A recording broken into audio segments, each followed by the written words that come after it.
Yo, what's good with y'all? It's your boy Nick, and today we have another deal, man. Peyton Watson has officially been traded. So without further ado, let's get right into it. NBA trade that just happened, and we're in the middle of August. We don't get these too often. Peyton Watson has been traded to the Alright, let's break this down.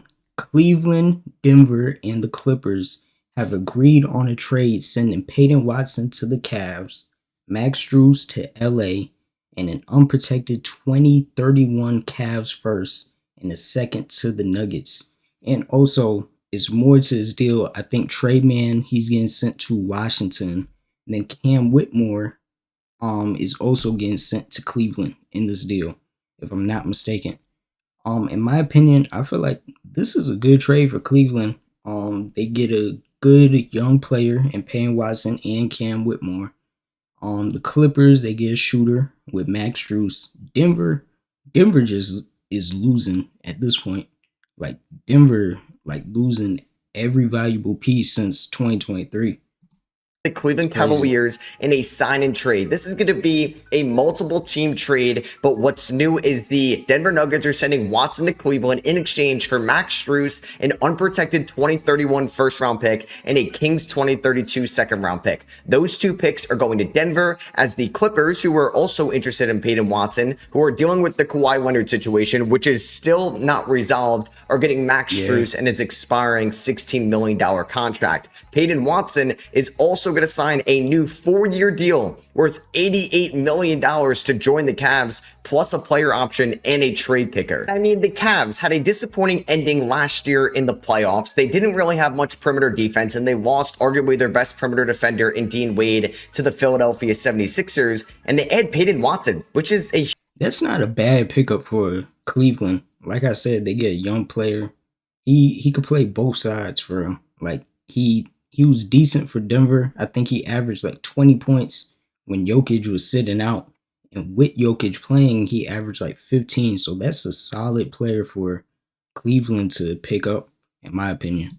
Huge addition. Max Strus kind of felt like a redundancy there in Cleveland. Like, you kind of have Sam Merrill for that off-ball movement, three-point shooting specialist role. They lost Keon Ellis to the Brooklyn Nets. They just traded away Dennis Schroeder to the Charlotte Hornets for Trey Mann to save some money to get this deal done. I expect James Harden is going to re-sign with the Cavs any day now. James Harden at the 1, Donovan Mitchell at the 2, Peyton Watson at the 3, Evan Mobley at the 4, and Jared Allen at the 5. We got to see how this looks, and I won't really pick the Cavs to win the Eastern Conference or the NBA Finals until they prove me otherwise, but that is one of the best starting lineups in the Eastern Conference on paper. The East, like I said, the East is getting stacked up. You got these teams. I think the Kawhi trade is like officially now going through. So you got Toronto, you got Cleveland, you got Atlanta, you got Miami, you got the Knicks, you got Celtics, you got Philly. Like, you got all these teams in the East. The East is now not wide open. They were just talking about how the East is wide open. It's not no more. Like, it's almost even with the East and the West.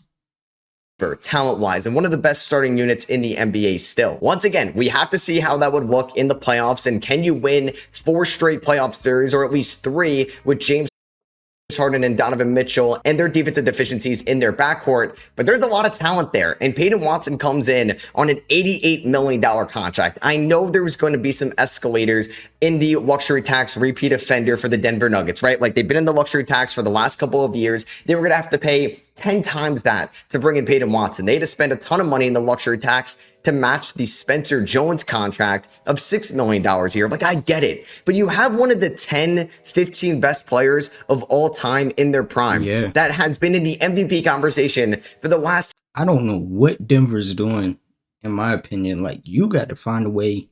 This dude is the most unguardable player in probably NBA history. Regardless, he's going to get a triple-double any night. Like, you got to find a way to build around this dude.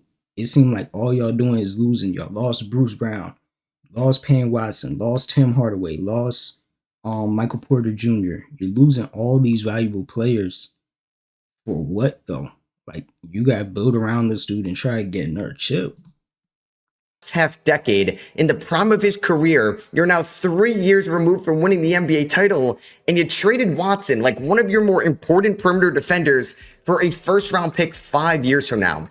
Yeah. There could be something that happens next. They could still add somebody, but this is a league where depth matters. The Spurs. Now I'm hearing they're trying to get DeMar DeRozan. That wouldn't be a bad pickup if they get DeMar. A good clutch player, got experience. That wouldn't be a bad pickup in my opinion.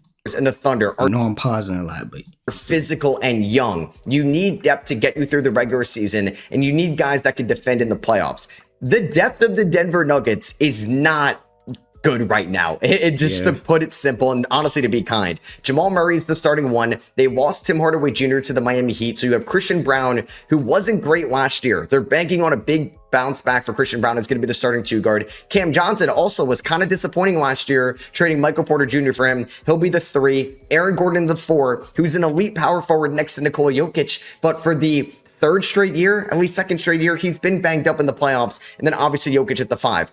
Tyus Jones is the backup point guard. I don't like that one bit. I don't think Tyus Jones has been good in a minute. He was not good last year for Orlando or Denver. Julian Strawther at the 2, who I've always liked, but it felt like Denver never really gave him a fair shot. Peyton Watson gone. You have Spencer Jones as a backup wing. You have KJ Simpson as a backup guard. They did just draft Trayvon Brazile and Bryce Hopkins. Yeah, they don't have depth at all. Like, listen to what their team is looking like, they don't have that much depth. Maybe they can give them something next year. The Nuggets have done just fine, maybe drafting on the margins. I mean, the Deron Holmes pick hasn't aged well. He was a first-round pick in the 2024 draft. They actually traded up with Phoenix, who got Ryan Dunn later in round 1. And Deron Holmes, yeah, he did tear his Achilles before his NBA career started, but they just don't play him. And then you obviously have Zeke Naji at the 5. I don't know, man. Like, when I'm looking at the Spurs depth, when I'm looking at the Thunder's depth, I just can't consider the Denver Nuggets to win 55 games next year again, or close to that in the Western Conference. And you still have competitive teams like the Rockets. You have the Lakers around them, the Timberwolves, the Jazz are going to be on the rise. The Blazers and Suns are deeper than the Nuggets. The Nuggets have better top tier talent. You got even Portland though. You got Portland. They just got Ja. I feel like they're going to make something. They're going to make some move this season. I think they might be a playing team, or even higher. They may be top 6. But I don't know. What if a Jokić injury happens? Jokić on the bench, this team is not going to be good. You cannot afford Jamal Murray and Nikola Jokić to be on the bench at the same time. And what if Aaron Gordon misses 30 games next year? What if Jamal Murray misses some time next year? It is very risky right now to go into the 2027 season where Nikola Jokić could be a free agent. I'm not saying he's ever going to leave Denver. I wouldn't expect him to leave Denver. He can make so much more money when he signs an extension next offseason with the Nuggets. But this is how you're going to treat Jokić in a contract year? It's a little scary. It's a little intimidating. Aaron Gordon, 51 games in 2025, 36 games in 2026. And like I said, maybe they're just banking on a big bounce back from Christian Brown or Cam Johnson, and then you could be okay. Maybe one of the rookies steps up. Maybe Zeke Naji's fine for you next year. Maybe Marvin Bagley's fine for you. I don't know. Maybe there's a precursor or something that's going to happen next, I should say. Maybe there's going to be something that is going to be a minimum signing. Maybe they end up with DeMar DeRozan. They didn't end up with Bradley Beal. Russell Westbrook retired. There's not many free agents left on the market that you could sign. And right now, the Nuggets are really only interested in handing out minimum contracts. I think DeMar is the only guy that can make this somewhat good. But it's not looking good for Denver, especially for Jokić. In the extension year, that's crazy. Because they're so far into the luxury tax right now, and they were a second apron team. If they were going to bring back Peyton Watson, they were going to be a second apron team going forward. So, yeah, I don't know. Maybe I'm just too low on the Denver Nuggets right now, and maybe I'm just salty because I picked them to win the Western Conference when the playoffs started. I thought Peyton Watson and Aaron Gordon were going to play for them, and now I just can't consider them a tier 1 or maybe even a tier 2 team in the Western Conference. I have not liked their offseason so far. Once again, I know that there's luxury tax implications to this, and it would be very expensive, but not even getting Max Strus back in this trade. You didn't want Max Strus' expiring $16 million.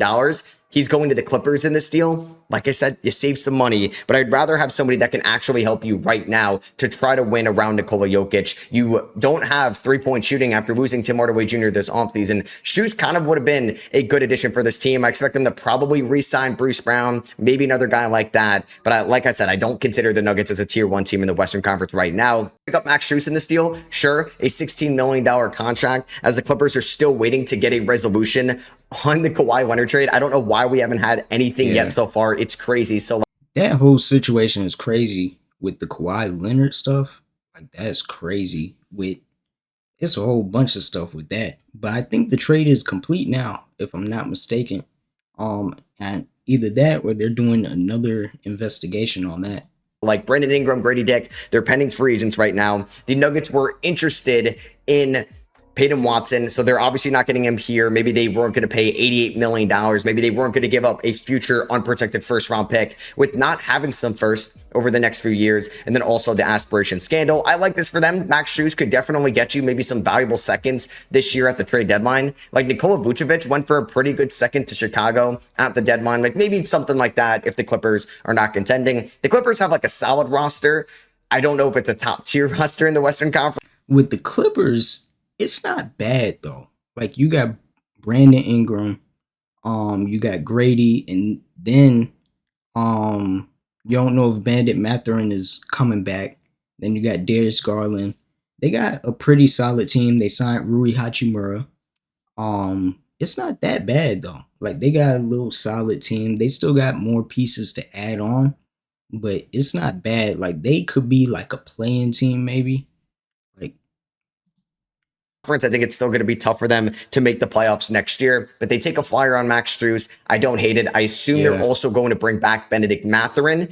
I'm not really sure if this helps or hurts Benedict Mathurin's market. Now I'm hoping and praying that Benedict Mathurin comes to Atlanta, man.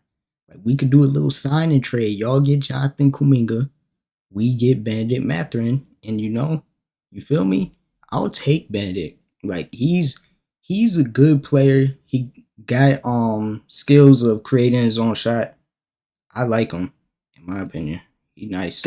I don't think Mathurin is getting like what Jonathan Kuminga got last offseason. Maybe it's a version of that, but it's not that high of an AAV. It doesn't hurt the Clippers to just get involved here. And then for the Cavs, it's a big risk. You just traded away your 2031 first round pick. They didn't really have any other tradable first after that. They still have their 2033 first. They can trade 2030 swaps and 2032 swaps, but everything up until 2031 outside of 2030 is going somewhere else, or it's a swap worse right now from the Donovan Mitchell trade or from the DeAndre Hunter trade that happened at the 2025 deadline. I mentioned it earlier, but a starting lineup of Harden, Mitchell, Watson, Mobley, and Allen can be formidable in the Eastern Conference, but they need to have a different mentality. They need to play a little bit different because I know they made it to the conference finals last year, but they didn't win a single conference finals game. It felt like they were just dead to rights after choking that game one lead at the Garden to the New York Knicks. They added Mario Hezonja this offseason. I like the draft pick of Malik Thomas. This should still be a good team in the Eastern Conference next year. That's wide open at the moment. Still don't know what's going on with Kawhi, and history shows that it's going to be very tough for the Knicks to reap. I don't think people saying the East is wide open. The East has got better this offseason, in my opinion. Like, you got the Sixers. Then you got the Hawks, that's the best defensive team in the league. Then you got Miami. Then you got Boston still.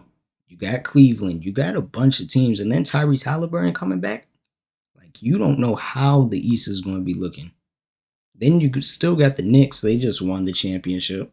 So, like, the East is a pretty good conference. It's not wide open anymore. It's not like how it was last year.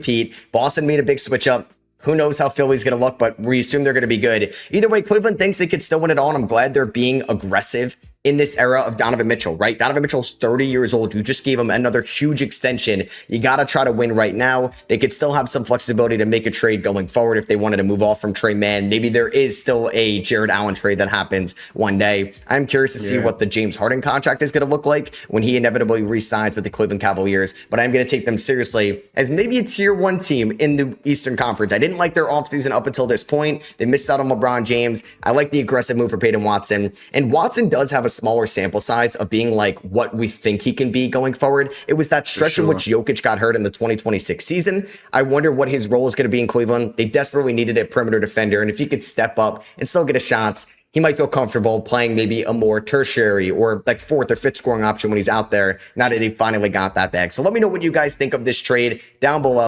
Yeah, shout out to this guy. You already know. Go to for the breakdowns and everything. In my opinion, like I said, Denver, they need to wake up. They need to make a decision. You got this dude, Jokić, on his contract extension year. you got to figure out something. Clippers, solid. You pick up a good shooter and Max Strus. Cleveland, solid. You got a guy that could play both sides. He's a young player. And then you add Cam Whitmore, I'm pretty sure. Then Washington added Trey Mann to their team. I'm not mad at that. Trey Mann, I've rocked with Trey Mann for a minute. He's a pretty good guard. Um, but yeah, let me know what y'all think down in the comments. 100% of y'all don't make it to the end of the video, but if y'all did, make sure y'all like, make sure y'all subscribe, make sure y'all turn on your notifications, share with your friends, family, whoever. And yeah, we finally got some more NBA news. And yeah, I'll see y'all in the next video. I'm out. Peace.